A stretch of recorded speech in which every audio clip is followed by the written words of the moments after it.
Dominicana, Indiana Navarro, Univisión.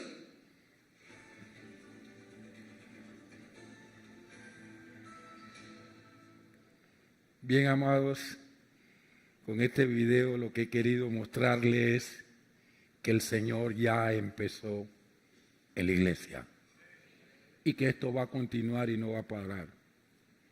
Lo oculto y lo vergonzoso el Señor lo va a sacar a la luz. Ninguna de las palabras que el Señor habla van a caer a tierra. Ustedes se van a quedar totalmente sorprendidos de las cosas que Dios va a sacar. Por eso necesitamos agarrarnos y aferrarnos fuertemente del Señor Jesús. Porque la manera como el Señor va a estremecer el trigo para sacarle la paja va a requerir que nosotros realmente conozcamos al Señor Jesús. Así es esto. Y no es en vano que el Señor me dijo que yo comenzara a hablar en el mes de abril del misterio de la iniquidad y que comenzara a hablar acerca de la imitación de Janes y Jambres, porque resulta que ese pastor vieron gente que iba con muleta, con silla de ruedas, salían caminando. Uno se pregunta, ¿fue Dios? No, yo les hablé a ustedes acerca de la imitación de Janes y Jambres, como en principio Janes y Jambres repitieron lo que Moisés y Aarón hicieron, pero que llegaron a un límite y después no pudieron seguir. Pero repitieron, las varas las tiraron ellos y se convirtieron en serpientes. Y luego también ellos hicieron una señal y comenzó a salir sangre de las aguas. Pero cuando llegaron a la parte de multiplicar los piojos, entonces allí paró el poder de Janes y Jambres.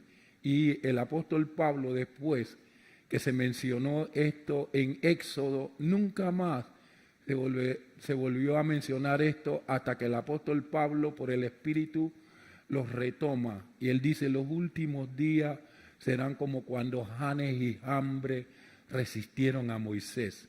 Entonces nosotros tenemos que agarrarnos bien del Señor Jesús, porque el Señor está en su trono y no le preocupa en absoluto lo que Él está haciendo para estremecer a la iglesia. Ay, ¿por qué el Señor está sacando eso? Que va a sacar a la luz lo oculto y lo vergonzoso. Y ya Él nos los advirtió desde el año 2015. Y nos dijo ahora, este año, desde abril, que nosotros tuviéramos cuidado con el misterio de la iniquidad, que tuviéramos cuidado con la imitación de Janes y Jambres, que tuviéramos cuidado con ¿cómo es? Con la iglesia de la Odisea, cuando el Señor decía que es pura tradición, que hay muchas iglesias que son pura tradición, que ese es lo que él habló acerca de la iglesia de la Odisea.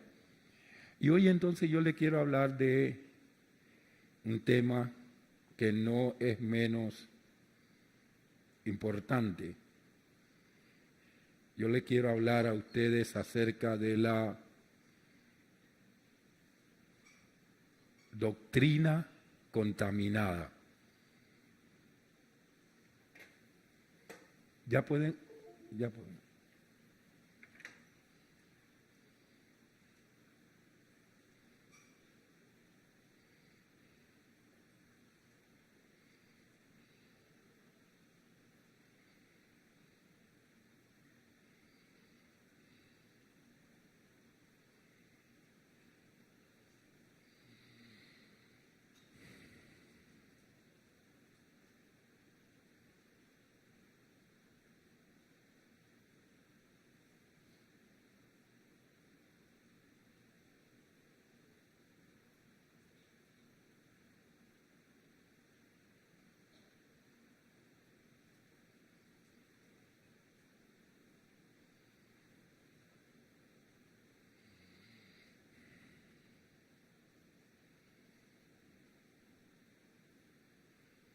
Aleluya, gracias Señor Jesús.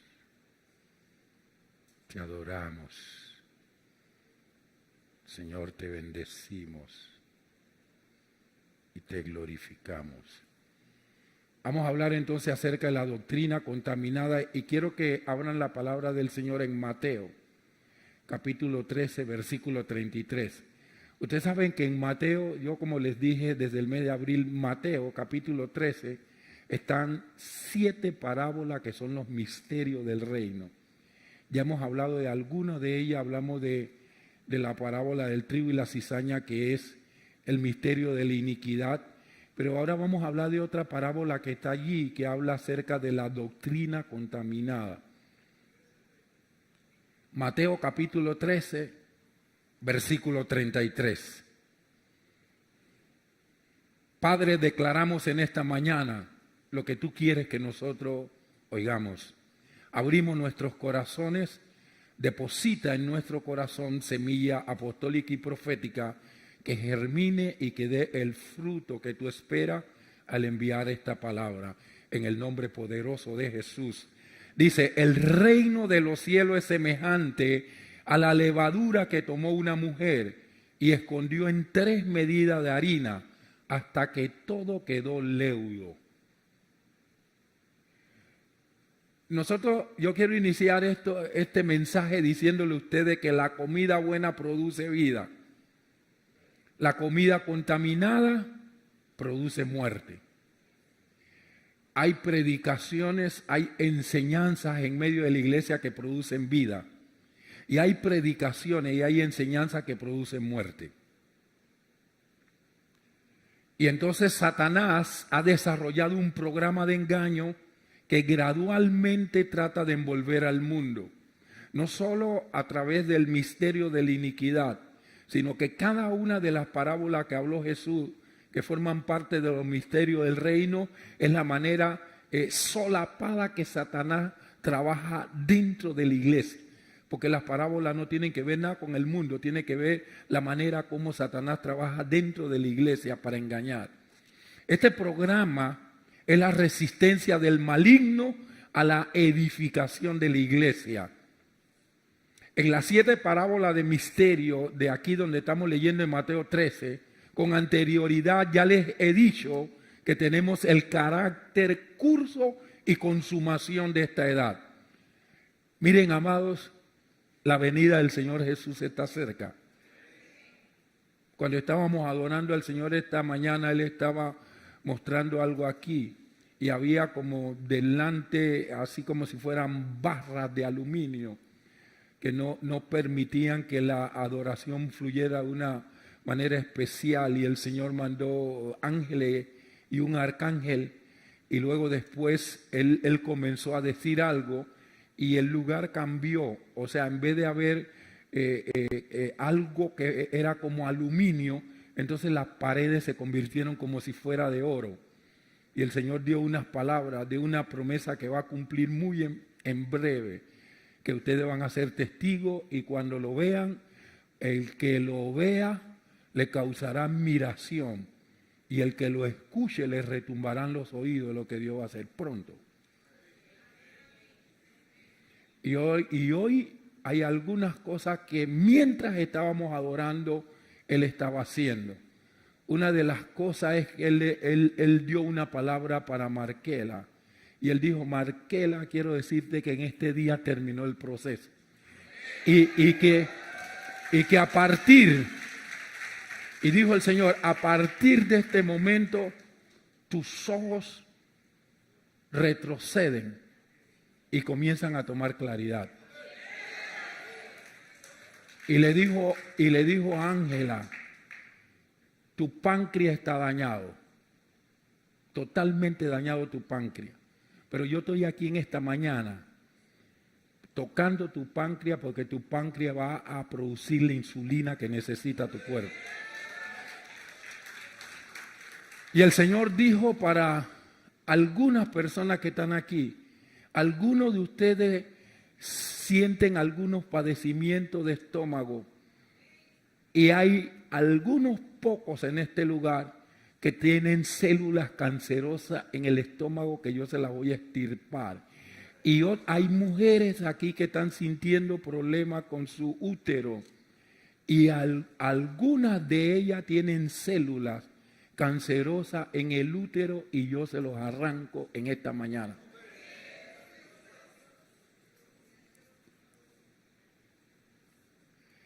Ya hemos visto que la parábola de las cizañas representa la obra satánica de esta época, en plantar falsos profesantes dentro de la iglesia. Y acabamos de ver un video, los cuales no pueden ser distinguidos del creyente verdadero. Porque ¿por qué esa congregación se llenó? Porque en ese lugar había milagros. Lo que había que preguntar si los milagros que habían ahí eran de Dios. Si con todo lo que desvió el cartel de Colombia y le metió a esa iglesia $400,000 que fueron convertidos en casa y en carro, yo lo que quisiera saber si el Señor estaba en medio de ellos. No nos engañemos, Dios no puede ser burlado. De lo que el hombre sembrare, de eso también segará. Entonces el trabajo de Satanás en esta época es plantar falsos profesantes dentro de la iglesia, los cuales no pueden ser distinguidos del creyente verdadero. Eso es lo que es el misterio de la iniquidad. Ahora, la parábola tiene 4 aspectos que vamos a considerar, la del día de hoy. Esta parábola que Jesús presentó, un solo versículo de la levadura, pero es profunda. Lo primero que nosotros vamos a ver es la levadura, el trabajo que hace la levadura. Lo segundo es la harina. Lo tercero es la mujer. Y lo cuarto es la doctrina contaminada. En este solo versículo, el Señor Jesús habló de esas 4 cosas. De la levadura, de la harina, de la mujer y de la doctrina contaminada. Vamos a ver la levadura. En esta cuarta parábola, la levadura tiene un significado ya determinado por el mismo Señor. Aquí no hay que interpretar, el Señor lo interpretó. Al igual que en toda la Escritura, la levadura es el principio de corrupción que obra sutilmente. O sea, se mete en una cantidad grande de harina, un poquitito de levadura, se esconde en la harina. Cuando tú mezclas la harina con la levadura no se ve más. Pero ella comienza a hacer un trabajo dentro de la harina. Y ese trabajo que la levadura comienza a hacer se llama obra de corrupción. Es una obra sutil porque no se puede ver.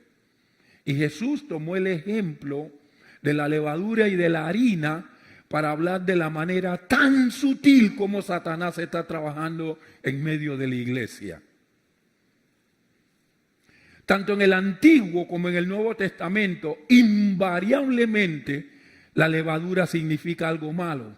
Nunca, desde Génesis hasta Apocalipsis, la levadura ha representado nada bueno. Siempre la representación que se le da en la palabra la levadura significa algo malo. Hasta el día de hoy, todo judío ortodoxo buscará librarse de toda levadura en su casa durante la Pascua, porque el Señor la prohibió, estar en la casa en el periodo de la Pascua. Los judíos aborrecerán el solo pensamiento de que pueda haber levadura en la casa en tal tiempo, en el tiempo de la Pascua, porque la levadura es un símbolo de pecado. Según el Señor, ¿qué representa la levadura? En primer lugar, el Señor Jesucristo dijo, porque Él se interpretó esta parábola, el Señor Jesús dijo que la levadura representa la hipocresía. Y si Jesús dijo que esto es una parábola del reino, significa que en la iglesia hay gente que son hipócritas. Tienen una fachada de cristiano y no lo son. Lucas 12:1. Mire lo que dijo el Señor Jesucristo en Lucas 12:1. Guardaos de la levadura de los fariseos, que es la hipocresía. Por eso yo le dije que esta parábola no necesita interpretación, porque el mismo Señor Jesucristo la interpretó. Guardaos de la levadura, y esa levadura ahí es doctrina. Así que yo se la parafraseo y le digo, guardaos de la doctrina de los fariseos, que es hipocresía. En segundo lugar, la levadura es símbolo de falsa doctrina. Mateo 16, versículos 6 y 12. Mateo 16, versículos 6 y 12. Jesús dijo: mirad y guardaos de la levadura de los fariseos y de los saduceos. Luego después dice en el versículo 12, de la doctrina de los fariseos y de los saduceos. Así que Jesús interpretó que la parábola del reino que él presentó en Lucas capítulo 13, Mateo capítulo 13, esa palabra que él habló de levadura se refería a hipocresía y a falsa doctrina. No podemos decir que la levadura es otra cosa, porque el Señor Jesús ya lo interpretó. En segundo lugar, el Señor Jesucristo habla de la harina.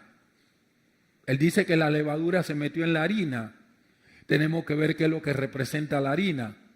La harina era usada en una de las ofrendas de olor suave y era también alimento para los sacerdotes. Cuando los sacerdotes entraban en el lugar santo había una mesa que se llamaba la mesa de la proposición. En esa mesa cada día se tenía que poner panes nuevos calientes. Esos panes eran de trigo, de harina de trigo. O sea que entonces la harina representa alimento para el pueblo de Dios. Mire lo que dice Levítico capítulo 2, versículos del 1 al 3. Este producto, la harina, formaba parte de lo que eran las ofrendas que se le presentaban al Señor. Levítico 2 del 1 al 3 dice: cuando presentes grano como una ofrenda al Señor, deberá ser de harina selecta. Derramarás sobre la harina aceite de oliva, la rociarás con incienso y la llevarás a los hijos de Aarón, los sacerdotes. El sacerdote tomará un puñado de la harina humedecida con aceite junto con todo el incienso y quemará esta porción representativa sobre el altar. Es una ofrenda especial, un aroma agradable al Señor. Versículo 3. Luego el resto de la ofrenda de grano será entregado a Aarón y a sus hijos. Esta ofrenda será considerada una porción sumamente santa entre las ofrendas especiales presentadas al Señor. O sea que para el Señor la harina representa el alimento de sus hijos, representa el alimento de los sacerdotes. Si ustedes notan aquí, la preparación de la harina lleva otros ingredientes que no tienen que ver absolutamente nada con la levadura. Lleva aceite de oliva como símbolo de la trascendencia maravillosa del Espíritu Santo. Lleva incienso como símbolo de lo que son las oraciones del pueblo de Dios. Pero no llevaba. Ahora, lo maravilloso de esto es que la harina que se presentaba como ofrenda delante del Señor llevaba incienso. El incienso es algo que no se puede comer. Es solo para olor. Ninguno puede comer incienso. O coge una barrita de ese incienso y cómeselo para que vea lo que va a pasar. Entonces el incienso no se puede comer porque el incienso es para algo espiritual. La levadura se puede comer, pero la levadura es para destruir. Es símbolo de hipocresía, símbolo de falsa doctrina. El incienso es símbolo de olor grato y el aceite de oliva símbolo de la trascendencia del Espíritu Santo. Entonces se presentaba la ofrenda al Señor, el resto se le daba a los sacerdotes para que ellos lo comieran de la ofrenda que presentaban los hijos de Aarón. El Señor dijo: esta ofrenda será considerada una porción sumamente santa entre las ofrendas especiales presentadas al Señor. O sea que el Señor no solamente se agradaba de las ofrendas de los animales, sino que de las ofrendas de la harina de trigo también el Señor se agradaba y dijo que era sumamente santa esa ofrenda. Mire lo que dice Levítico 6, del 15 al 17. Levítico 6, del 15 al 17 dice: el sacerdote de turno tomará de la ofrenda de grano un puñado de harina selecta, humedecida con aceite de oliva, junto con todo el incienso. Quemará esta porción representativa sobre el altar como un aroma agradable al Señor. Versículo 16. Aarón y sus hijos pueden comer del resto de la harina, pero debe ser horneada sin levadura y comida en un lugar sagrado dentro del atrio del tabernáculo. Versículo 17. Recuerden, nunca se debe preparar con levadura. Se la he dado a los sacerdotes como su porción de las ofrendas especiales que me presenten. Al igual que la ofrenda por el pecado y la ofrenda por la culpa, la ofrenda de grano es sumamente santa. Y el Señor repitió una y otra vez: jamás me pueden presentar a mí una ofrenda que sea de harina que lleve levadura. Entonces, cuando al Señor se le presentaban ofrendas, las ofrendas podían llevar incienso, que no se puede comer. Las ofrendas podían llevar productos como la mirra, los aloes, que tampoco se pueden comer. Pero había dos cosas que, aunque se podían comer, el Señor nunca permitió que se usaran en las ofrendas. Una era la levadura y la otra era la miel. Porque como todo lo que se presentaba al Señor tenía que pasar por fuego, la miel, cuando se pasa por el fuego, se vuelve un pegote todo negro y no sirve para nada. Entonces, la miel es para el estómago, la levadura para los que nos queremos dañar. Y entonces lo bueno para Dios son las cosas que no se pueden comer: el incienso, la mirra, el aloe. Las cosas que no se pueden comer son buenas para Dios. Las que se pueden comer son buenas para nosotros, pero para Dios no. Nunca habrá levadura ni miel en ninguna de mis ofrendas. ¿Qué les parece? Así pues, la harina era algo bueno. Ahora bien, nosotros somos los sacerdotes en esta época. Y la harina era la comida de los sacerdotes. Primera de Pedro 2:9 dice que nosotros somos los sacerdotes. Primera de Pedro 2:9. Pero ustedes, o sea, nosotros, no son así porque son un pueblo elegido.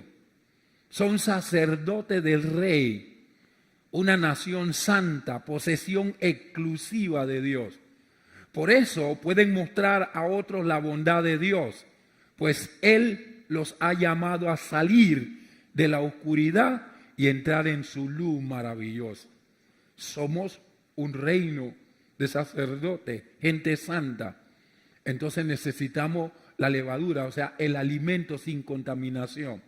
Quiero decirle que en las predicaciones que nosotros estamos escuchando hay mucha levadura.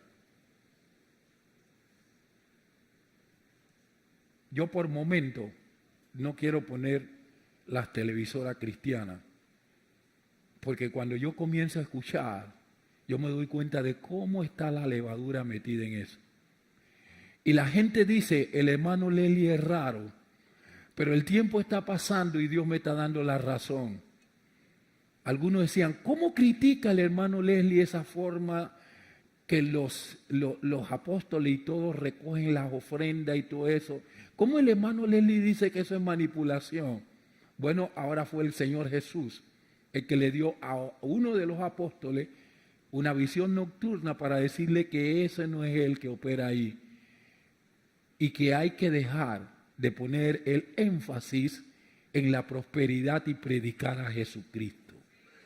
Así de sencillo dijo el Señor. Entonces, a medida que pase el tiempo, ya yo no me veré raro, sino que Dios habrá confirmado muchas de las cosas que yo digo. Si yo quisiera que el Señor añadiera, dicho sea de paso, Él mostró una visión hoy donde viene una cantidad enorme de gente, ya están casi por llegar. Si yo quisiera añadirle gente a esta congregación, ¿sabe de qué yo predicaría todos los domingos? De prosperidad. Esto tuviera a reventar. Yo hablo de Jesucristo, porque si nosotros seguimos a Jesús de todo nuestro corazón, Él se hizo pobre para enriquecernos a nosotros. Cuando nosotros seguimos la voluntad de Dios, la palabra del Señor dice que las bendiciones nos siguen a nosotros y no nosotros a la bendición. Nuestro alimento es la doctrina del Nuevo Testamento y Cristo mismo nos ministra doctrinalmente. Esto es lo que dice la palabra de Dios en Juan, capítulo 6, versos 54 y 56. Cuando nosotros predicamos a Jesús, el mismo Señor Jesucristo nos ministra, nos alimenta. Juan 6, 54 al 56 dice: pero todo el que come mi carne y bebe mi sangre tendrá vida eterna, y yo lo resucitaré en el día final. Pues mi carne es verdadera comida y mi sangre es verdadera bebida. Todo el que come mi carne y bebe mi sangre permanece en mí y yo en él. Cuando predicamos a Jesús, ¿sabe qué estamos haciendo? Estamos dando alimento de vida. Cuando cambiamos a Jesús y predicamos otras cosas, estamos dando alimentos que pueden producir muerte. A la luz de estos símbolos de la levadura y de la harina, podemos entonces interpretar fácilmente esta parábola, la cual constituye una advertencia de que la verdadera doctrina es dada para nutrir a los hijos de Dios, no para conseguir el propósito que quiere quien está predicando. Cuando yo predico la palabra de Dios, yo no debo de tratar de conseguir ningún propósito personal. Lo que yo debo hacer es tratar de que el pueblo del Señor sea edificado. Hermano Leslie, ¿por qué usted salió con esta parábola de los misterios del reino desde el mes de abril? Porque Dios al ministerio de restauración le está dando una fuerte advertencia por las cosas que van a ocurrir. Entonces nosotros, a través de la interpretación del Señor Jesús de lo que es la harina y la levadura, encontramos una advertencia de que la verdadera doctrina es dada para nutrir a los hijos de Dios. Mateo 4:4. Mateo 4:4 dice: Jesús le dijo, no, las escrituras dicen, la gente no vive solo de pan, sino de cada palabra que sale de la boca de Dios.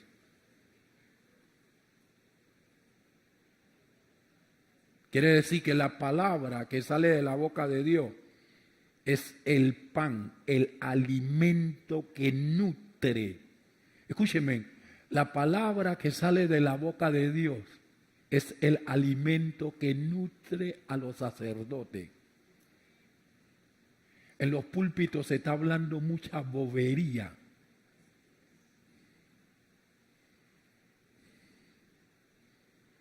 Y voy a calmarme porque se me calienta la sangre. Sí, porque yo veo tantas cosas, hermano. Quizás usted ve esos programas y a usted no le pasa nada, pero usted viera cuando yo veo esos programas. Vamos a buscar también Primera de Timoteo 4:6. Yo digo, ¿cómo pueden agarrar y gastar tanto dinero en un programa radial para pasarse la media hora saludando a gente? Como si el pueblo del Señor no tuviera... Yo ardo, yo apago la radio, apago la televisión. Porque de repente yo enciendo, ¿no? Para oír, voy en el carro, voy a oír un programa.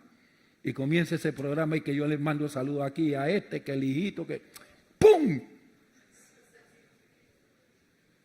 Yo no tengo tiempo para estar oyendo saludos. Yo soy raro, hermano. Primera de Timoteo 4:6. Timoteo, si les explicas estas cosas a los hermanos, serás un digno siervo de Cristo Jesús. Oigan lo que dice Pablo. Bien alimentado con el mensaje de fe y la buena enseñanza que has seguido. Bien alimentado. Si sigues, Timoteo, las cosas que yo te he hablado. ¿Sabe qué le hablaba Pablo a Timoteo? Pablo le decía a Timoteo, Timoteo, yo predico a Jesucristo y a este crucificado. El mensaje de la cruz no es bonito en este tiempo. Ya de la cruz no se habla. Pero ¿saben por qué no se habla de la cruz? Porque la iglesia tiene un pueblo superficial que solo piensa en las cosas materiales. Porque cuando no se habla de la cruz, la gente no tiene compromiso con Dios. Y estamos viendo una iglesia que no tiene compromiso con Dios. Y nosotros podemos hablar de la cruz aquí en este lugar. Porque cuando la gente sale aquí, que escucha los programas radiales y escucha los televisivos, ven muchas cosas y oyen muchas cosas que neutralizan lo que Dios les está dando para que puedan ser, para que puedan crecer, multiplicarse y llenar la tierra. Busque 1 Pedro 2:2. Pablo dijo, Timoteo, no pierdas el tiempo. Yo te alimenté bien a ti. Tú tienes que compartir aquellas cosas que yo te di a ti. El mensaje de fe. Tienes que compartir la buena enseñanza que has recibido de mí.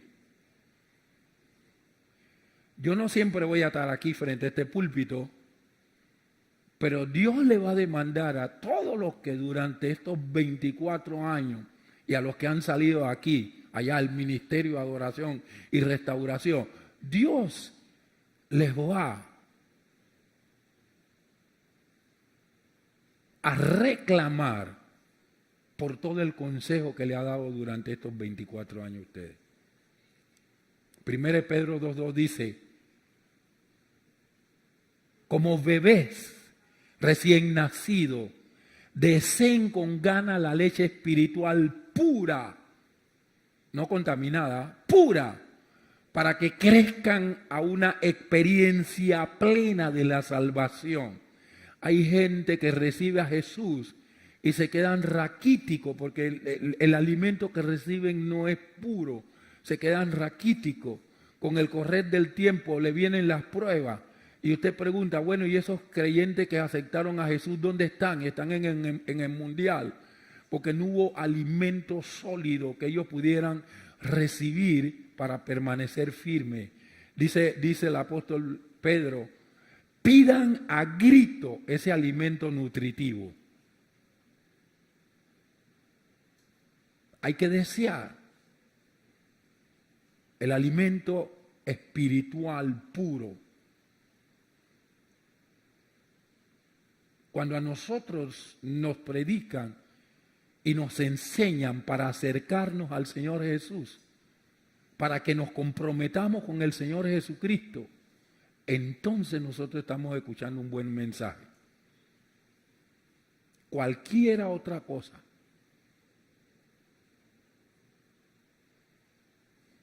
Dios no lo considera un buen mensaje.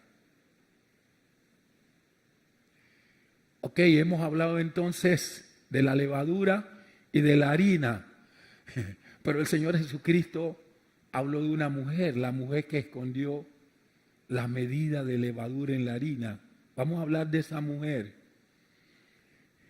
Una mujer mala en las Escrituras simboliza siempre algo fuera de lugar en el sentido religioso.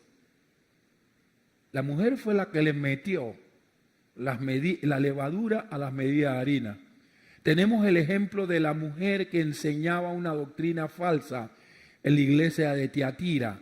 Ahora, cuando el Señor está hablando aquí, Él dice que hay instrumentos de Satanás, así como Jezabel. Oigan esto, como Jezabel. Hay instrumentos que Satanás envía. Y eso es lo que él quiso decir con esta mujer, para meter dentro de la iglesia doctrina falsa, meter levadura. Y yo le voy a decir algo a ustedes. Siempre que se habla del espíritu de Jezabel, se dice que el espíritu de Jezabel opera en las mujeres. Y eso es un craso error.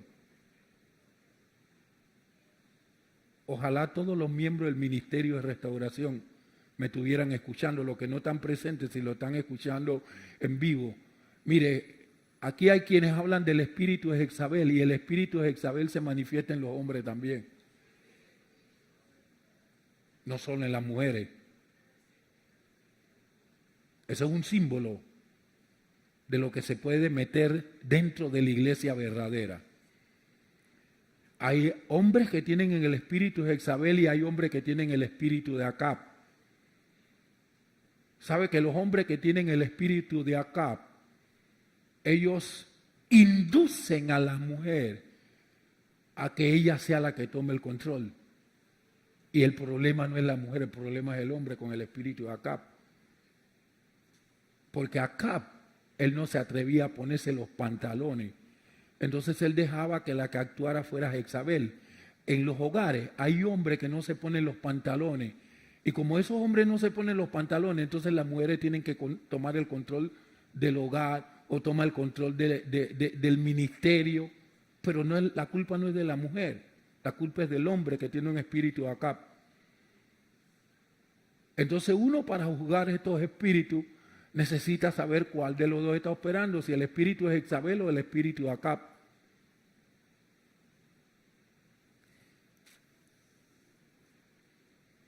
Una mujer mala en las Escrituras simboliza siempre algo fuera de lugar en el sentido religioso.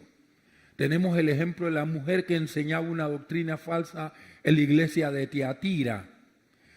Cuando nosotros buscamos en el libro de Reyes y encontramos a Jezabel, allí era una mujer, era la reina, la esposa de Acab.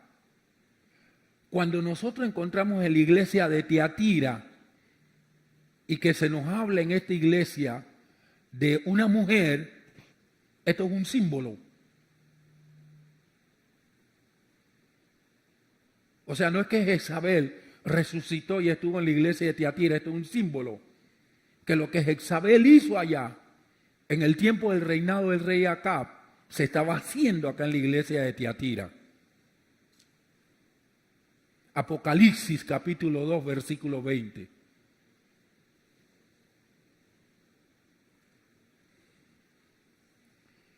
Y esta manifestación del espíritu de Jezabel en Tiatira puede ser a través de una mujer o un hombre. Esto es un símbolo. Y la gente a veces coge los símbolos y como toman los símbolos, entonces dice, el espíritu de Jezabel nada más que opera a través de las mujeres. Si yo estoy aquí en este templo y hay algún varón que me quiere manipular para que se haga lo que él quiere, él tiene un espíritu de Jezabel. Por ese camino me gusta la manipulación. Y no me gusta el bochinche, el chisme. En el Ministerio de Restauración pasan muchas cosas que a mí no me interesa saberlas. ¿Saben por qué no me interesa saberlas? Porque yo estoy mirando a Jesús. Y a mí no me importa lo que pasa en la congregación. No es que no me importa por el hecho de no orar, sino que yo no me quiero enterar de las cosas. Yo no tengo ese espíritu.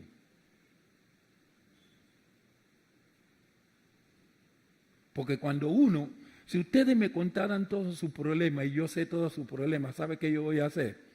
Yo llego aquí y yo comienzo a manipular. Yo no sé si ustedes han notado en el Antiguo Testamento que todos los profetas de Dios eran como ermitaños. ¿Ustedes conciben a un Elías reuniéndose con la gente? ¿O ustedes conciben a un Samuel reuniéndose con la gente para conversar? ¿O a un Daniel? ¿O a un Ezequiel? ¿O cualquiera de los profetas, un Jeremías? Reuniéndose con la gente para conversar con ellos. Todos tenían un espíritu como si fuera ermitaño. ¿Por qué? Porque como Dios hablaba a través de ellos no podían saber los problemas del pueblo. Cuando yo encuentro a alguien que dice que es profeta, que investiga, a mí eso me molesta. Y aquí el ministerio profético se contaminó, fue por eso. Pero antes que se contaminara, desde el púlpito, yo comencé a decir, cuídense los profetas del chisme, la murmuración, el bochinche. Y se reunían a hablar. Hasta que Satanás, ¡boom!, paró el ministerio profético. Lo contaminó.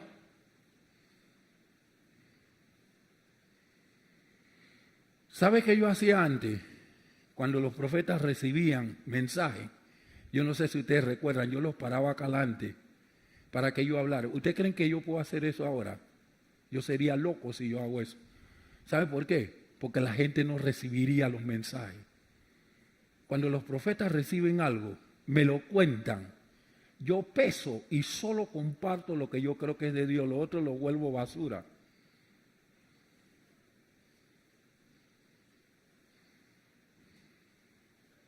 ¿Por qué? Porque yo no sé qué tipo de profetas son, que están metidos en chisme, en bochinche, murmuración. Y la gente le puede levantar el dedo. Dígame, ¿quién le podía levantar el dedo a Samuel? ¿O quién le podía levantar el dedo a Elías? ¿O quién le podía levantar el dedo a Jeremías o a Ezequiel o a alguno de los profetas? Ninguno. ¿Quién le podía levantar el dedo al Señor Jesús? En una oportunidad comenzaron a criticar a Jesús cuando él dijo que era el enviado de Dios. Y Jesús dice, yo quiero que cualquiera de ustedes se pare y me señale. Si ustedes tienen algo contra mí, dijo Jesús, párense y señálenme.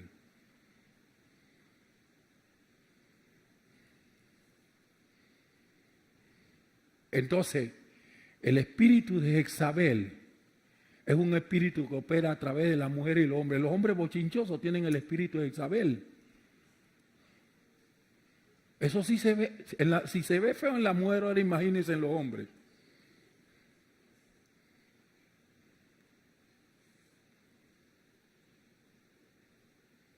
Apocalipsis 2:20 dice, pero tengo, este es el Señor hablándole a la iglesia de Tiatira, pero tengo una queja en tu contra. Permites que esa mujer, esa Jezabel, que se llama a sí misma profetiza, lleve a mi siervo por el mal camino. Ella les enseña a cometer pecado sexual, esto es una parte, y a comer alimento ofrecido a ídolos, este es alimento contaminado. Así, la parábola enseña que en el tiempo del fin, la doctrina será completamente corrompida por la iglesia apóstata. ¿Dónde dice esto, hermano Leslie? Primera de Timoteo, capítulo 4, versos del 1 al 3. Así como Jezabel metió alimentos contaminados en la iglesia de Tiatira, en este último tiempo habrá quienes meterán alimentos contaminados en medio de la iglesia. Eso es lo que se llama apostasía. Primera de Timoteo 4, del 1 al 3 dice, ahora bien, el Espíritu Santo nos dice claramente que en los últimos tiempos algunos se apartarán de la fe verdadera. ¿Quiénes? ¿Los que están allá afuera? No. Aquí el apóstol Pablo no está hablando de los de afuera, está hablando de los de adentro.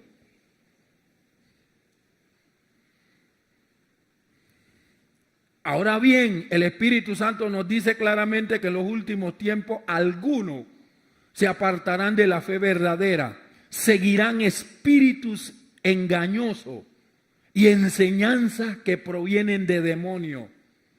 Versículo 2. Estas personas son hipócritas, como dijo Jesús, y mentirosas, y tienen muerta la conciencia. Por eso ya el Espíritu Santo no les redarguye y pueden predicar mentira. 3. Dirán que está mal casarse y que está mal comer determinados alimentos, pero Dios creó esos alimentos para que los coman con gratitud las personas fieles que conocen la verdad. Pero mire lo que el apóstol Pablo siguió diciéndole a Timoteo en la segunda carta, 2 Timoteo 4, versículos 3 y 4.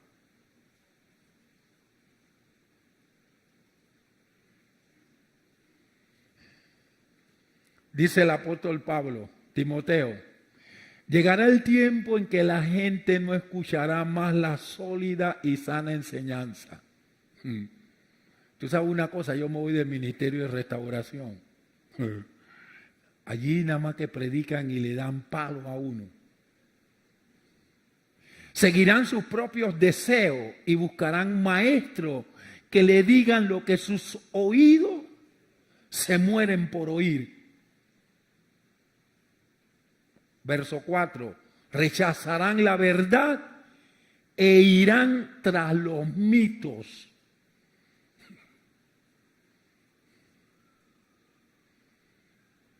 Estamos viviendo ese tiempo.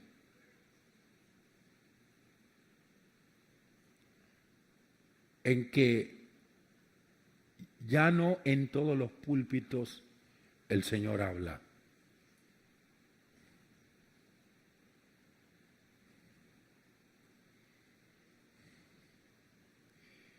Ese es el espíritu de Jezabel, corrompiendo la iglesia. Jezabel es la mujer que mete, simbólica, la mujer simbólica que mete la levadura en las medidas de harina. Y voy a hablarle por último, cuarto punto, de la doctrina contaminada. A la luz de los símbolos vistos de la harina, de la levadura, de la mujer, podemos entonces interpretar fácilmente esta parábola, la cual constituye una advertencia de que la verdadera doctrina dada para nutrir a los hijos de Dios sería mezclada con doctrinas corrompidas y corruptas. Debemos entonces esperar la corrupción del cristianismo, incluyendo sus doctrinas en el tiempo del fin.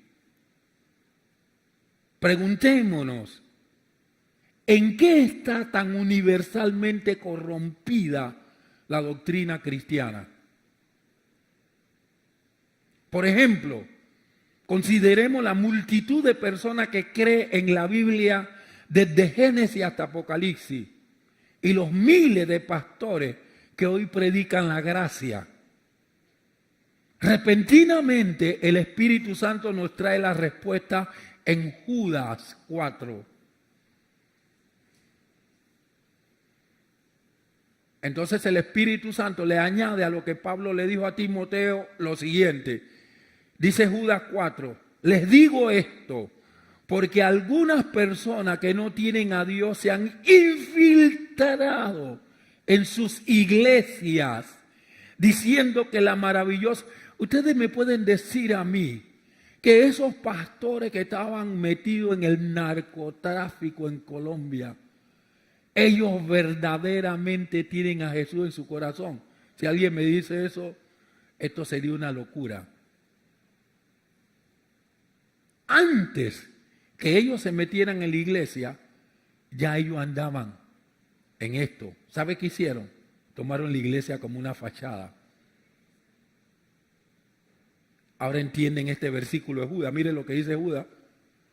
Les digo esto porque algunas personas que no tienen a Dios se han infiltrado en sus iglesias diciendo que la maravillosa gracia de Dios nos permite llevar una vida inmoral, salvos para siempre. O sea, Jesús te salvó. Después que Él te salvó, tú puedes andar en fornicación, en adulterio. Eso se decía antes en una denominación. Ahora, hasta pasaron una película en estos días en el canal 95, Enlace. Una película que era de una máquina que trasladaba el tiempo y era el rapto de la iglesia. Y llegó alguien de parte del Señor a predicar de que la doctrina estaba contaminada, que la iglesia se había relajado y la iglesia del Señor Jesucristo. Y nadie decía amén ni nada de eso. Y cuando terminó el de predicar, el pastor se paró y dice: hermano, vamos a cantar Sublime Gracia. Y comenzaron a cantar Sublime Gracia. Y dos de esa congregación pertenecían a la inteligencia de la comunidad y comenzaron a seguir al que había predicado. Y de repente él se dio cuenta que lo seguían y él se metió por un lugar, y cuando ellos siguieron vieron que el cielo se oscureció y de repente el hombre se fue. Entonces los dos dijeron: acaba de ocurrir el arrebatamiento de la iglesia. Y cuando dijeron acaba de ocurrir el arrebatamiento de la iglesia, de aquella congregación que estaba cantando Sublime Gracia, ninguno se levantó. Y yo le dije a mi esposa: Mar, que tú estás viendo eso. Fíjate, yo sé que tú no lo estás viendo, pero déjame contarte, y le referí más o menos porque ella estaba escuchando. Y entonces yo le dije: por eso es que el Señor me dijo que comenzara a predicar del misterio de la iniquidad, porque viene el arrebatamiento de la iglesia y si la gente no se prepara muchísimo se van a quedar. Judas está hablando de gente, óigame en esto, Judas está hablando de gente que no conocen a Dios, que se infiltran en las iglesias. Les digo esto porque algunas personas que no tienen a Dios se han infiltrado en sus iglesias diciendo que la maravillosa gracia de Dios nos permite llevar una vida inmoral. La condena de tales personas fue escrita hace mucho tiempo, pues han negado a Jesucristo, nuestro único dueño y Señor. Si yo les digo a ustedes que Dios está contento porque ustedes anden en pecado, yo soy un mentiroso. Yo siempre le voy a decir a ustedes que Dios ama al pecador, pero es enemigo del pecado.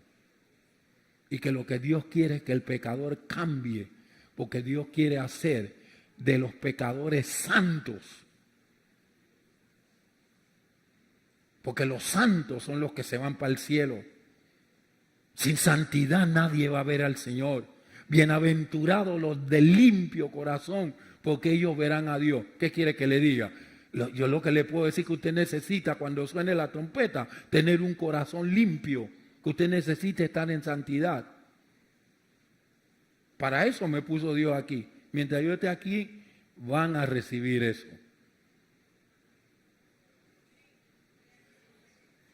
Porque yo tengo un dueño y Señor y debe ser el mismo dueño y Señor de ustedes. Si hacemos un examen de lo que la Biblia enseña sobre el tema de la gracia, comprobaremos con sorpresa lo poco que se predica hoy sobre su verdadero significado. La gente ha trastornado lo que significa la palabra gracia. La palabra gracia ha sido trastornada en libertinaje. Cuando se refiere a la gracia, cuando Dios se refiere a la gracia, es un medio de santificación para el creyente. Demasiado a menudo lo que parece ser la enseñanza de la gracia en la vida del creyente no es más que un esfuerzo satánico para atrapar a los que profesan ser seguidores de Cristo. donde Satanás le dice, oye, si ya el Señor te salvó, tú puedes hacer lo que sea. El Señor te acepta tal como tú eres. Ahora hay Biblia para los homosexuales, hay Biblia para las lesbianas, porque el Señor ama a todo el mundo. Entonces ahora también se están haciendo en Estados Unidos y otros lugares iglesias para homosexuales y lesbianas, los hombres nuevos y las mujeres nuevas. Entonces el Señor está de acuerdo con ellos, con esas iglesias.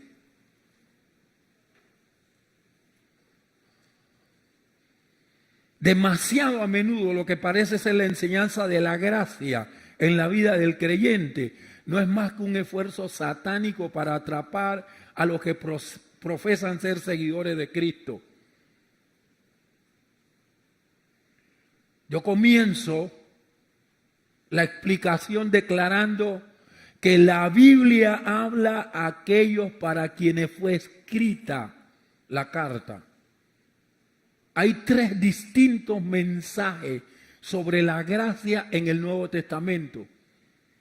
Y los 3 están dirigidos a 3 clases de personas. Y hay que aclarar lo que es la gracia, porque cualquiera malinterpretando la gracia se va al infierno. El primer mensaje de la gracia es de Dios para el pecador. No el pecador en la iglesia, el que está allá afuera, que no conoce a Cristo. Nosotros no podemos tomar esa gracia que Dios usa para los que no conocen a Cristo y decir que es para nosotros.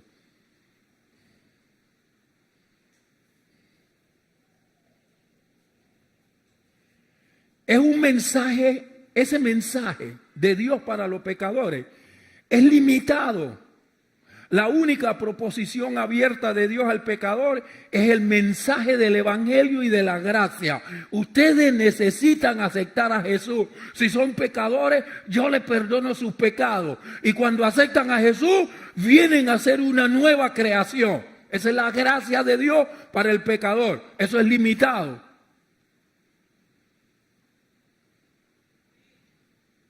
Es el mensaje del evangelio, las buenas nuevas de salvación. O sea, Dios llama al impío a arrepentirse. Y cuando él se ha arrepentido, el Señor le presenta las buenas nuevas, la muerte y la resurrección de Jesús por el pecador, y le dice, cree solamente y te salvo. Esa es la gracia. ¿Para quién? Para los de afuera. Es un verdadero mensaje de gracia para el pecador. No hay ninguna obligación encerrada en él. No tienes que hacer más nada. Tienes que creer en Jesús y eres salvo. Esa es la gracia de Dios. ¿Para quién? Para los que no conocen a Cristo. Pero ese mensaje no es para nosotros, a menos que todavía usted esté en el mundial.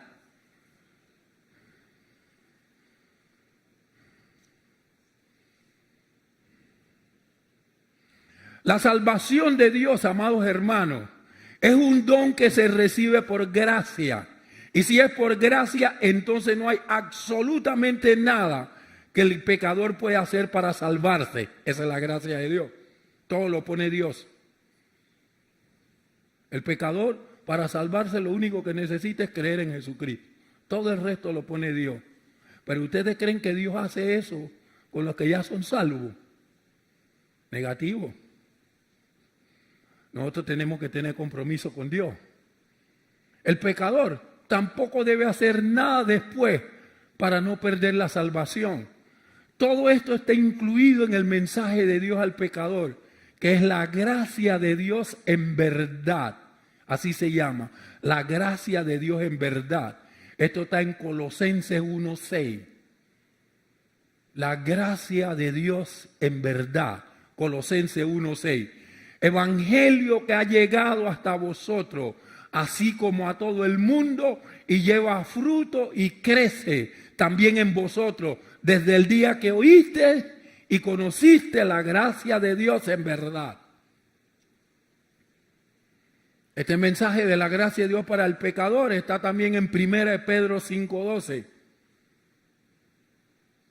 Donde Pablo dice, por conducto de Silvano, a quien tengo por hermano fiel, os he escrito brevemente amonestando y testificando que esta es la verdadera gracia de Dios en la cual estáis. Esa es la gracia de Dios para el pecador. ¿Cuál es la gracia de Dios para el creyente? En segundo lugar, tenemos el mensaje de Dios para el creyente acerca de la gracia, ¿para qué? Santificación.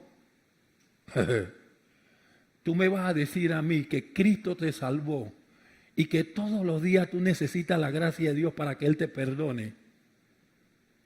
¿Qué clase de creyente eres? Después que Dios te salvó, tú sabes qué gracia de Dios tú necesitas, la gracia que te santifica.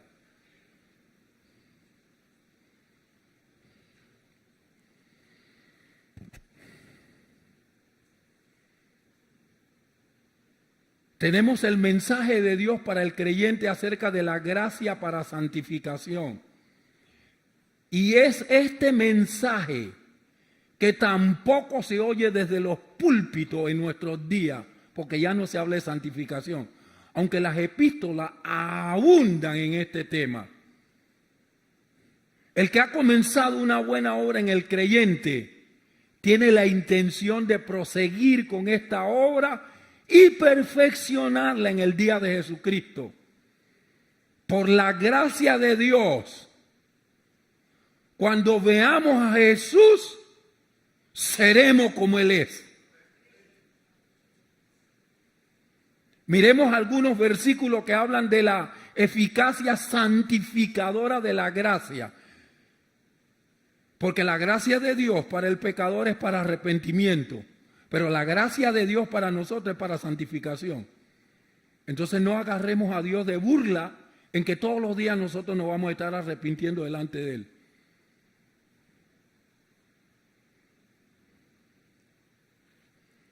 Segunda de Timoteo, capítulo 2, versos del 1 al 3.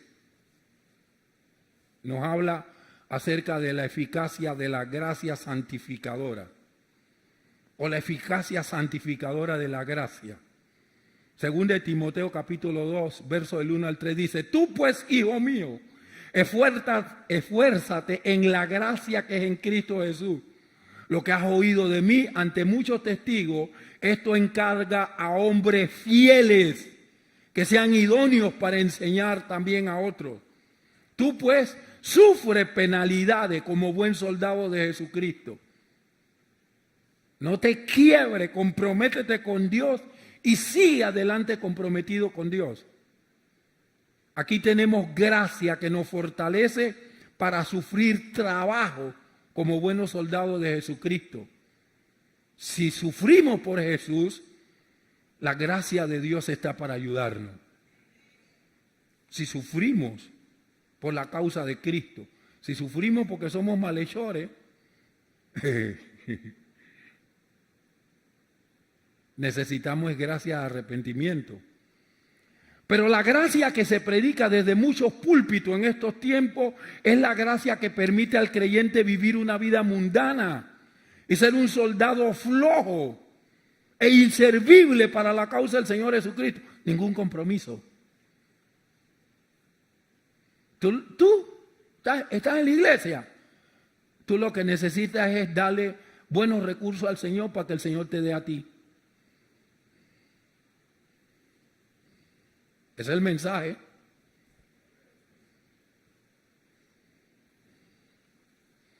Entonces eso, lo que levanta es creyente mundano,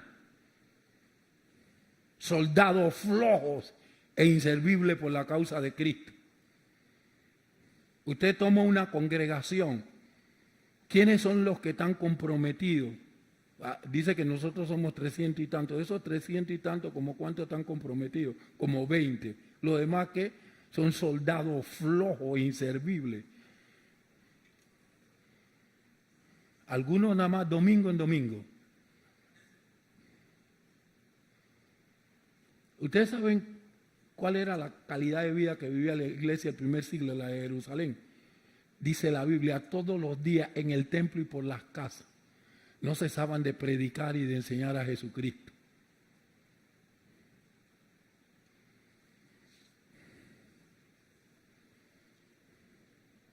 El apóstol Pablo dice que la gracia de Dios se manifestó para lo siguiente. Miren para qué se manifiesta la gracia de Dios en nosotros. no en los de afuera. Tito 2:12. Tito 2:12. Enseñándonos que, oigan esto, enseñándonos que renunciando a la impiedad y a los deseos mundanos, vivamos en este siglo sobria, justa y piadosamente. Esa es la gracia de Dios. La gracia de Dios nos enseña a renunciar a la impiedad, a los deseos mundanos, a vivir en este siglo sobria, justa y piadosamente. Porque ahora mismo está operando el misterio de la iniquidad y el misterio de la piedad. Tú tienes que estar en alguno de los dos lados, no puedes estar en ambos lados. Si tú estás en el misterio de la piedad, en el misterio de la piedad tú renuncias a la impiedad, a los deseos mundanos, para vivir en este tiempo, en el último tiempo, sobria, justa y piadosamente. Así de sencillo es esto. Recordemos que Judas nos dice que habría personas que utilizarían mal la gracia de Dios. Judas 4. Ahí yo le vuelvo a leer el versículo y él dice, habrá personas que van a utilizar la gracia de Dios de una manera falsa, mala, y el ejemplo lo tenemos en los pastores de República Dominicana.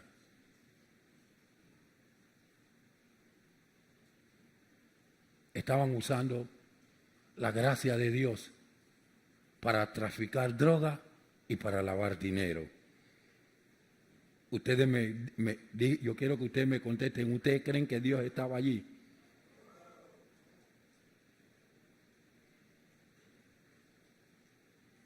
Dice la palabra, apártese de iniquidad todo el que invoca el nombre del Señor.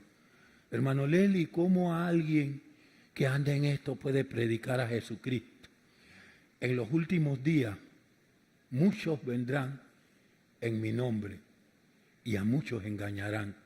Por eso en aquel día me dirán, Señor, Señor, en tu nombre yo hice milagro, yo sané enfermo, yo eché fuera demonios, y yo les diré, apartaos de mí, hacedores de iniquidad.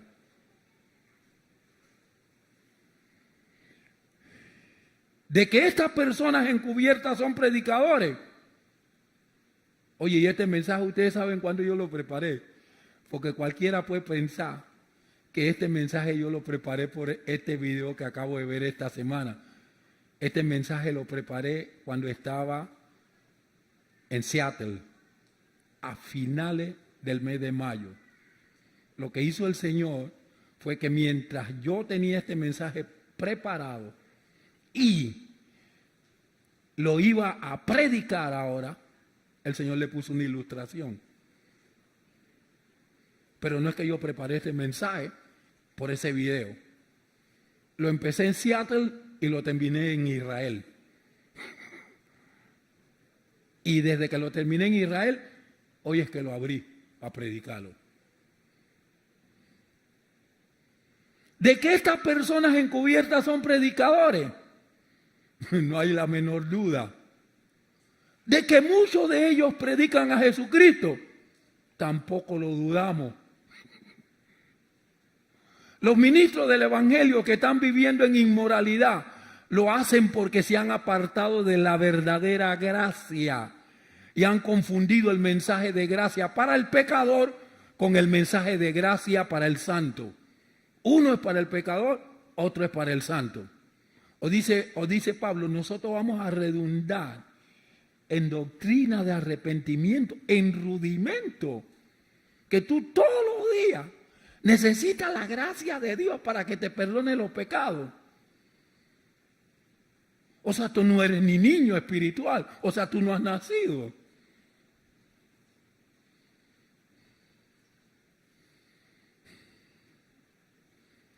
Ya tiene el hermano Leli la sangre caliente. deliberadamente estos predicadores, estos que enseñan mal acerca de la gracia de Dios, deliberadamente han violado la advertencia del apóstol Pablo de no perseverar en el pecado para que la gracia crezca. Ah, bueno, yo persevero en el pecado y la gracia de Dios crece en mí, dicen algunos.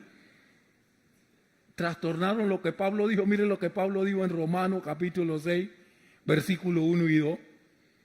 Sería bueno que ellos leyeran Romanos 6, 1 y 2 y que lo interpretaran bien, que dice: ahora bien, deberíamos seguir pecando para que Dios nos muestre más su gracia maravillosa.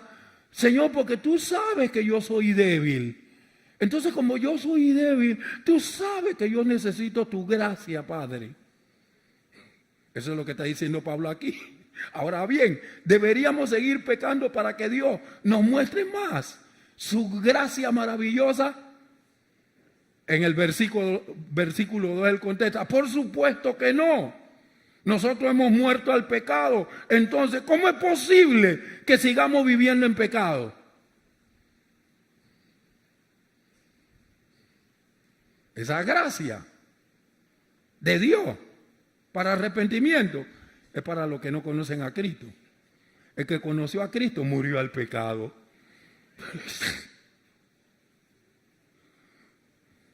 Así de sencillo es esto. La gracia de Dios produce 5 resultados y con esto vamos a terminar.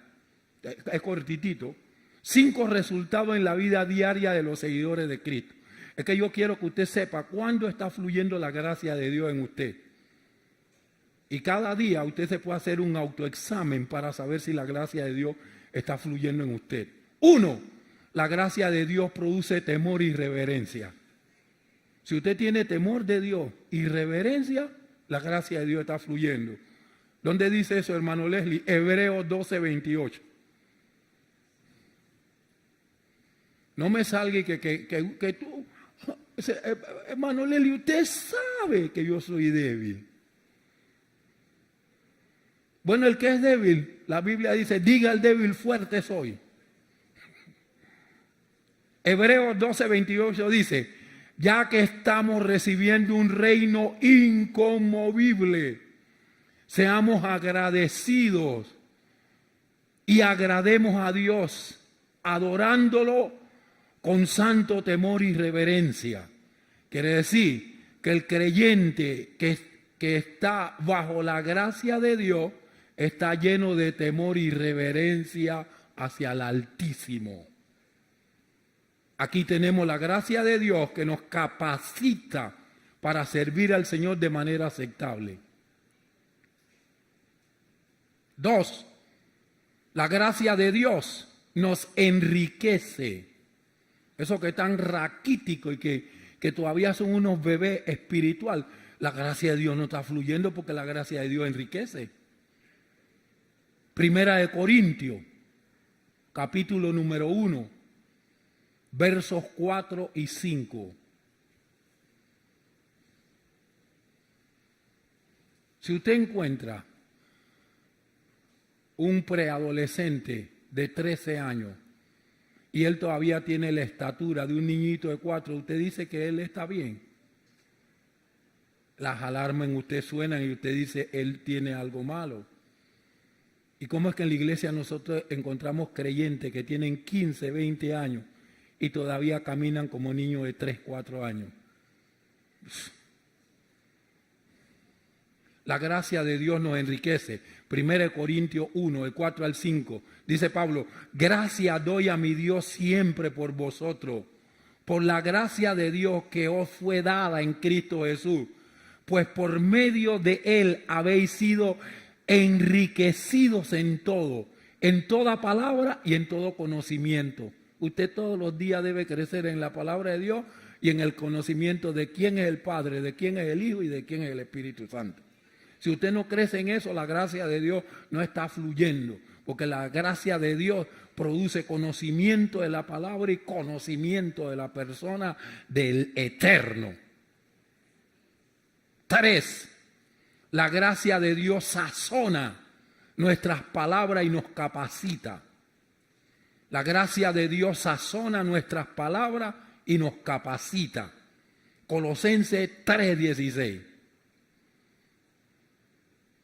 Colosenses 3:16. La palabra de Cristo habita en abundancia en vosotros, enseñando y exhortando unos a otros con toda sabiduría. Cantad con gracia en vuestros corazones al Señor, con salmos, himnos y cánticos espirituales. O sea, la gracia de Dios, amados hermanos, sazona nuestras palabras, nos llenan de alabanza, de gratitud, de profundo agradecimiento.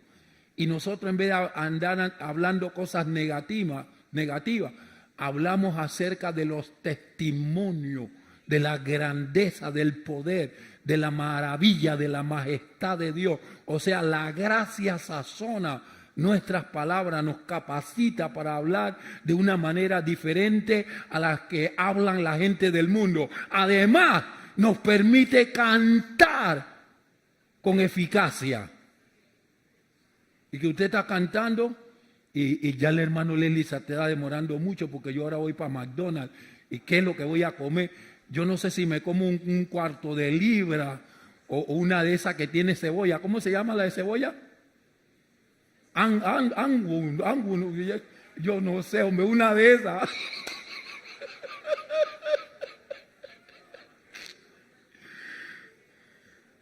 No son ni las 12 y ya hay gente que está pensando en qué va a comer ahora que sale aquí.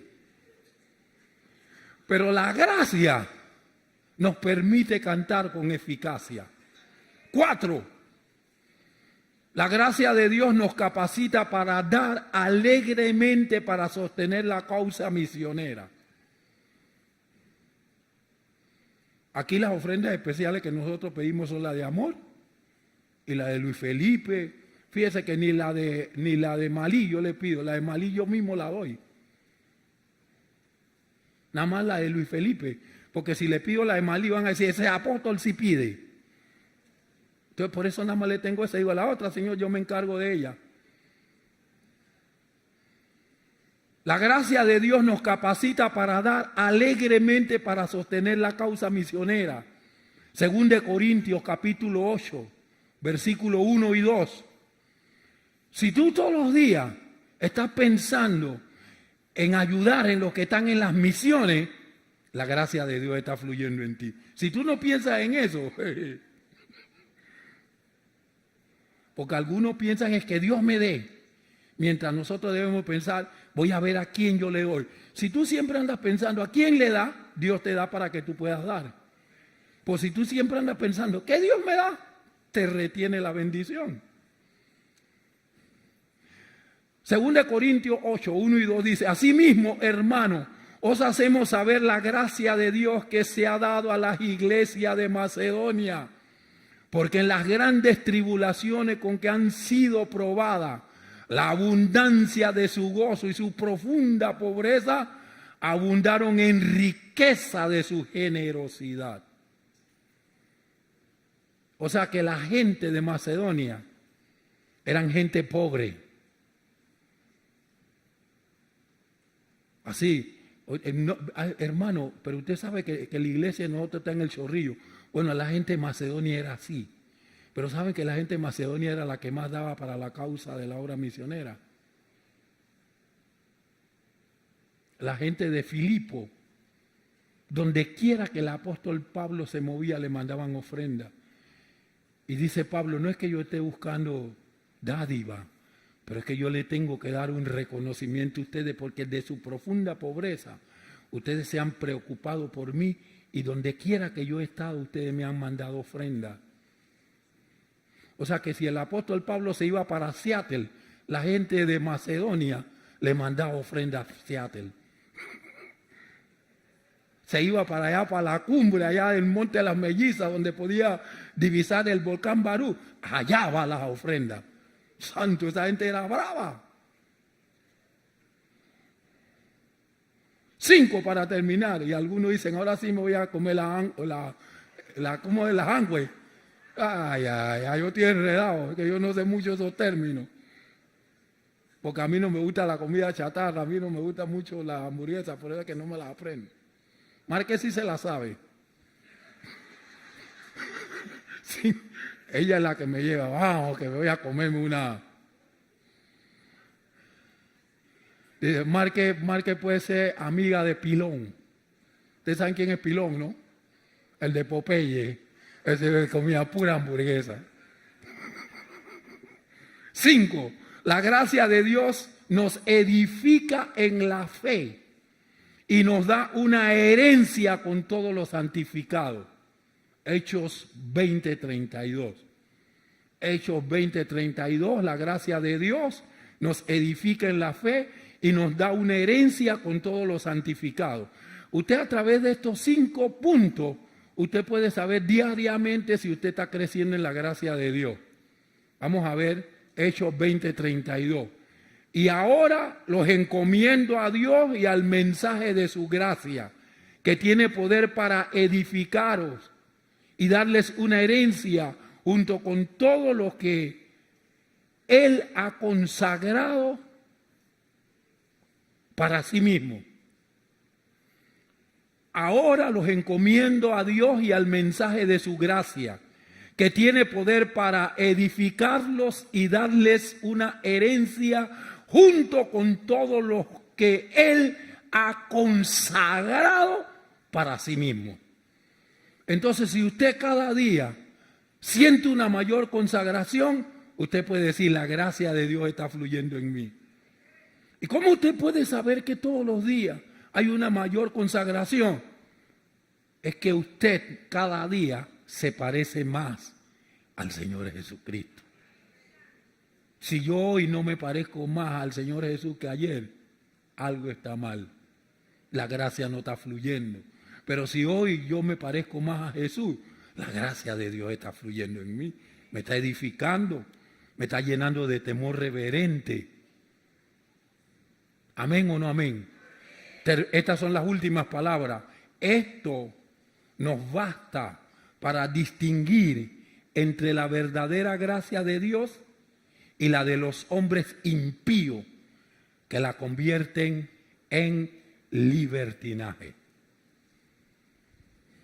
Estamos viviendo en un tiempo donde nosotros necesitamos discernir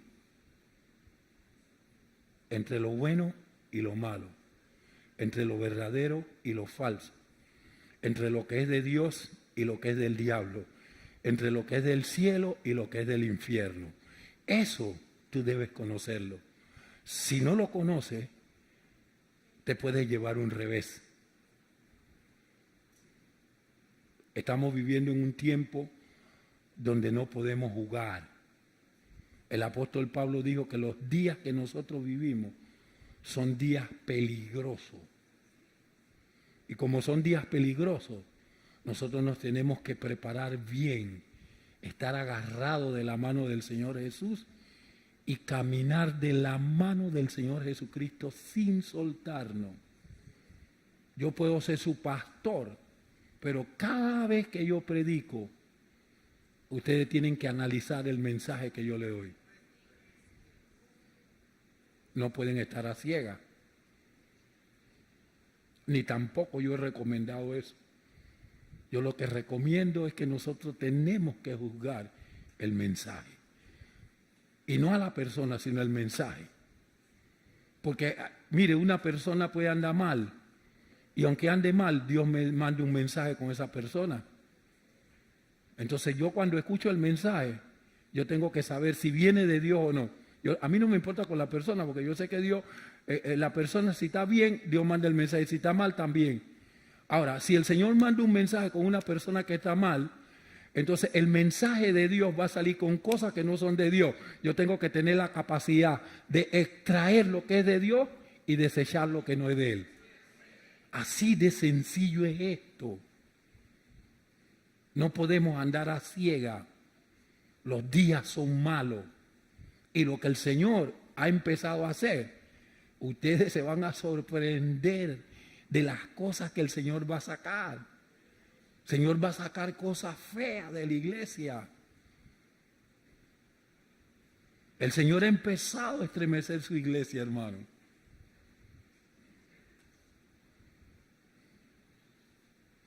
Y si el Señor empieza por su iglesia, ¿a dónde van a terminar los impíos? Porque la Biblia dice, si el juicio de Dios empieza por su casa, ¿a dónde terminarán los impíos? O sea que Dios primero revolvió todo eso de la FIFA o de Brecht, todo eso, ahora viene con la iglesia. Va a sacar lo oculto, vergonzoso de la iglesia. Y cuando Él saque eso y limpie la iglesia, los impíos que se preparen. Porque eso nada más es un preámbulo de lo que Dios hizo. Porque los impíos seguirán con su impiedad. Pero el que es santo, santifíquese más. Así dice la palabra de Dios en Apocalipsis. Póngase de pie.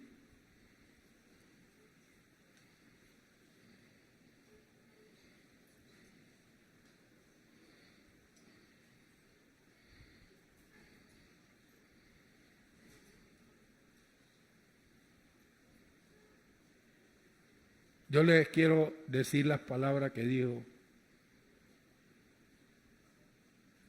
el apóstol Pablo por intermedio del Señor Jesús. No os engañéis. O sea, diciéndolo en español, hermanos, no se engañen. Dios no puede ser burlado. De todo lo que el hombre siembre, eso cosechará. El que siembra para la carne va a cosechar destrucción. El que siembra para el espíritu va a cosechar vida eterna en Cristo Jesús. Padre, este es el mes de julio, el segundo domingo del mes de julio. La semana pasada que teníamos la reunión de la Santa Cena, tú nos dijiste a nosotros, el mes de julio va a ser fundamental, porque yo haré cosas que le demostraré que viene un nuevo nacimiento, un alumbramiento y la exposición de mi naturaleza divina. De la semana pasada que predicamos a esta semana, la iglesia a nivel mundial no está igual. Ha habido un revuelo. Uno, en República Dominicana y en Colombia, gente que supuestamente están en la iglesia del Señor Jesucristo, metido en narcotráfico y lavado de dinero. Mira, aquí en esta iglesia vinieron gente de aquí del Chorrillo que llegaban donde mí y me decían, pastor, yo reconozco que verdaderamente usted es un hombre de Dios. Lo hemos analizado, sabemos que es un hombre de Dios. Por eso nosotros quisiéramos ayudar a la iglesia de ustedes. Yo le dije, no, es que la iglesia al Señor nadie la tiene que ayudar, el Señor mismo la ayuda. El Señor es que sustenta su iglesia. Y hay uno que una vez me mandó una ofrenda, creo que fueron $200, yo creo que fue con Rica, yo no sé con quién me lo mandó. Me mandó y después yo me encontré con él y yo le dije, papá, mira, yo soy una persona que en Cristo Jesús yo soy millonario. Yo no necesito ofrendas. Yo soy millonario en Cristo. Nunca más lo vi. Si yo hubiera sido un bobo, aquí se hubieran metido esa gente. Teníamos comedor y todo eso. Aquí llegó uno una vez. No, es que nosotros hemos sentido que ese comedor es de Dios. Y nosotros queremos ayudar. No, lo que pasa es que ese comedor Dios lo puso para que la gente del Ministerio de Restauración dé.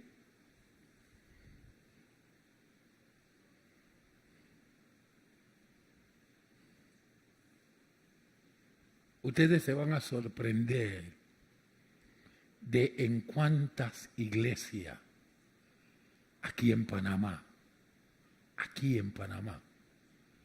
hay dinero de lavado metido en las iglesias del Señor Jesús. Hermano, no puede ser. Ustedes lo van a ver.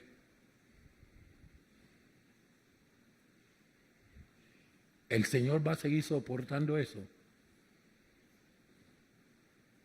La gracia de Dios para arrepentimiento es para los que no le conocen. Los que ya conocen al Señor, esa gracia de arrepentimiento no es para ellos. Es la gracia y santificación. Si no se santifican, el Señor viene sobre ellos. Y sobre todo el que no se santifique.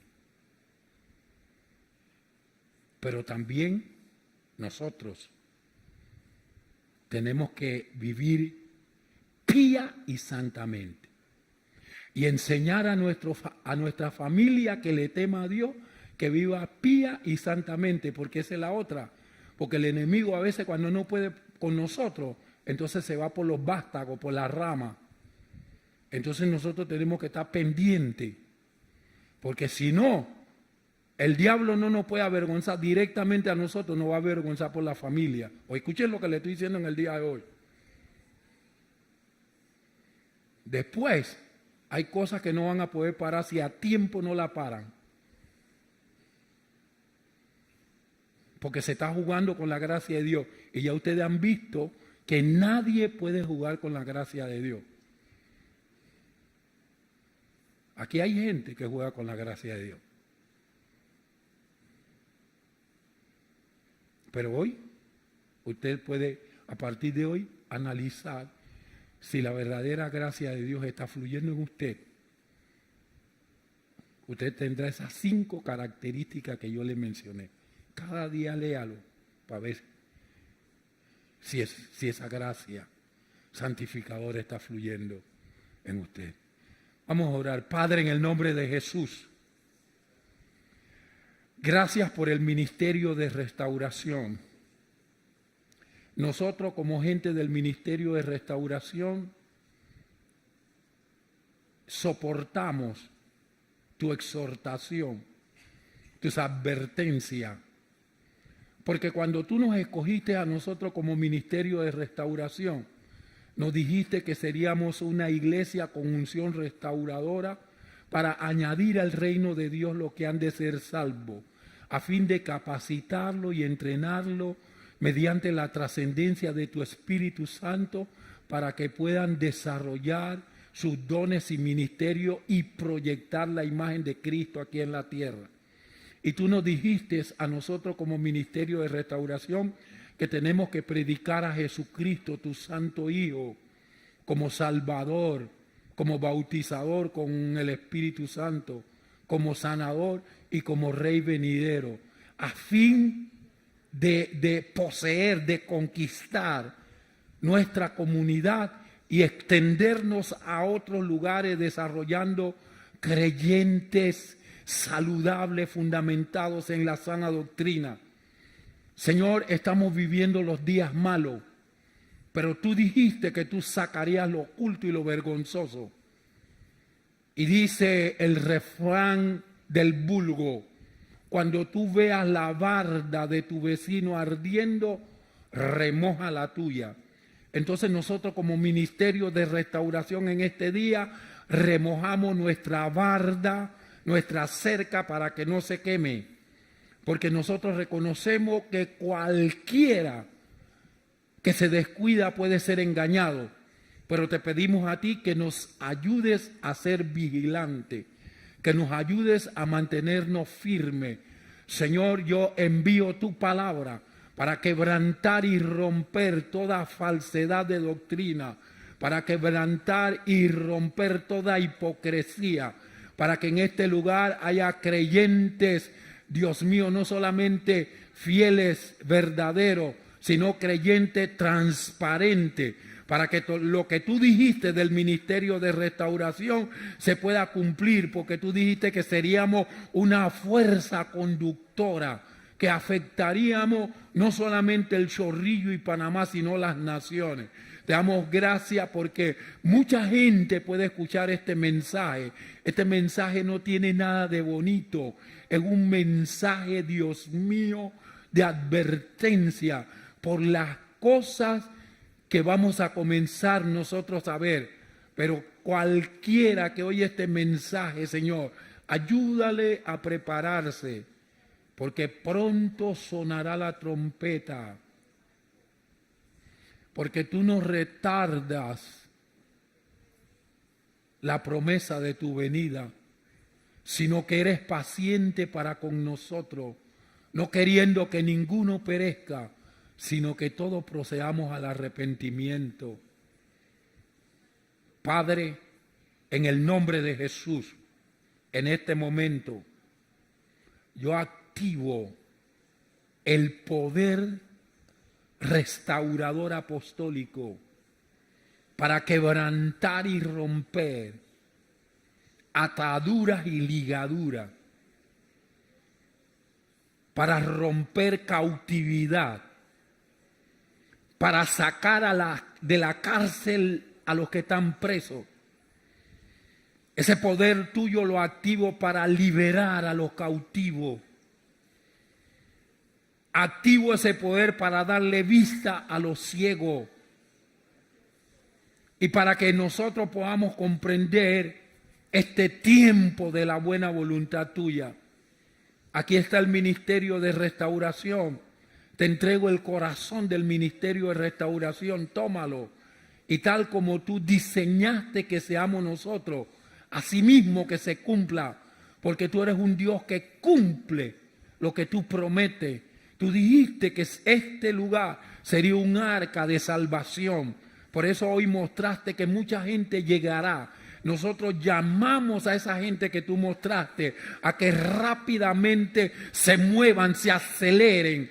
Y aquellos que tú has estado preparando durante estos años, que van a venir como antorchas encendidas, yo les hablo al espíritu de ellos: movilícese en el nombre de Jesús de Nazaret, porque el tiempo de Dios llegó.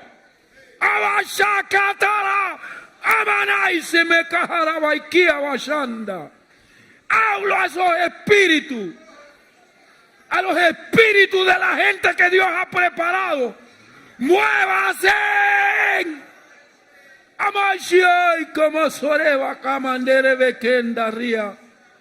La familia completa que tú dijiste que traería, muévase en los corazones de ellos.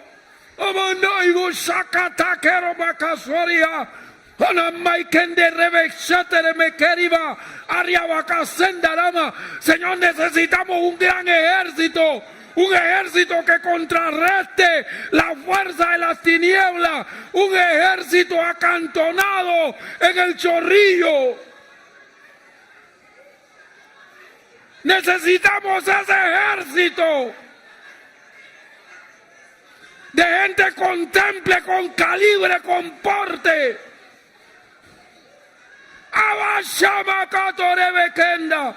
Suelto esa unción de la gloria apostólica. Suelto esa unción de la gloria postrera. Suelto esa unción profética. Lo que se ha muerto lo activo. Tú dijiste que julio es determinante. Activo el poder profético de esta congregación.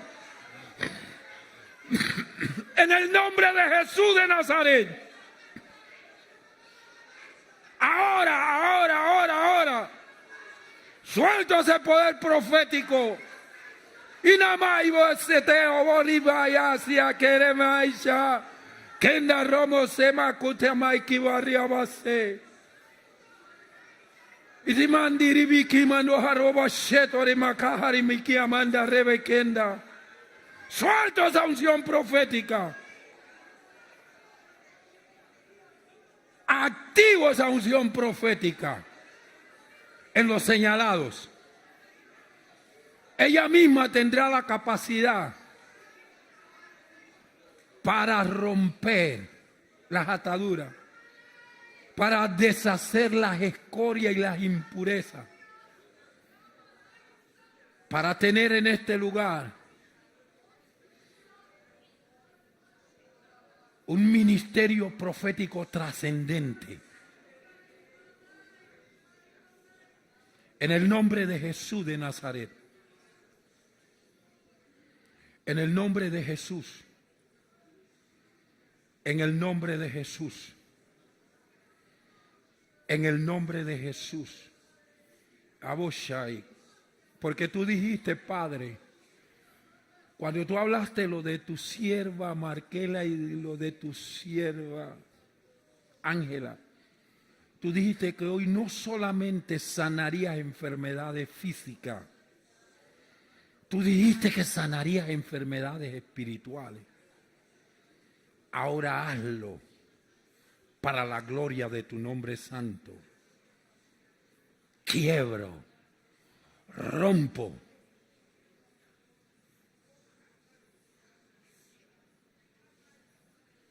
la dureza de corazón.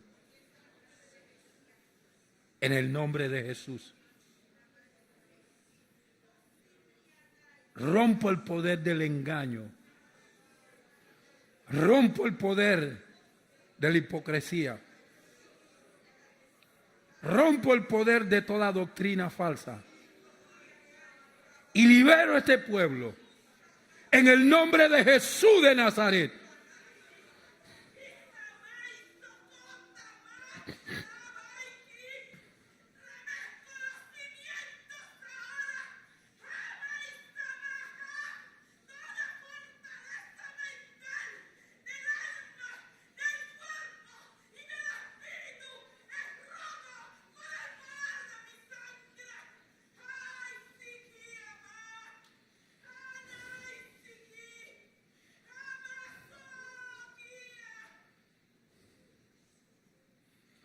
Kasheva kasuma kashenda mai.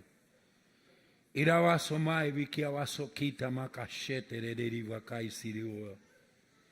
Inumui va shama que borribiki amasere, kamasiribiki amasere. Kamasama kandiribiki avasere, kimosokoto ikiawashia. Sikita makita kita makita makita maisheketendere kitowokia. Kitama haribisi avaraka turibiki varavaki amai.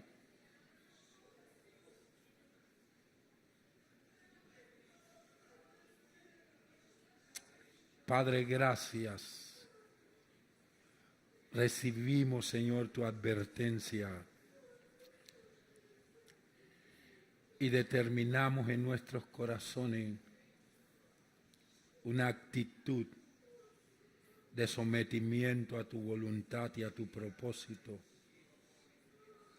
Caminaremos en la senda que tú has abierto para nosotros y seremos ese ejército imponente en orden, conquistador de territorio y avasallador de la fuerza del enemigo, en el nombre poderoso de Jesús de Nazaret. Bien, amados, le doy gracias a Dios por haberme permitido estar en este día con ustedes. Quiero informarle al liderazgo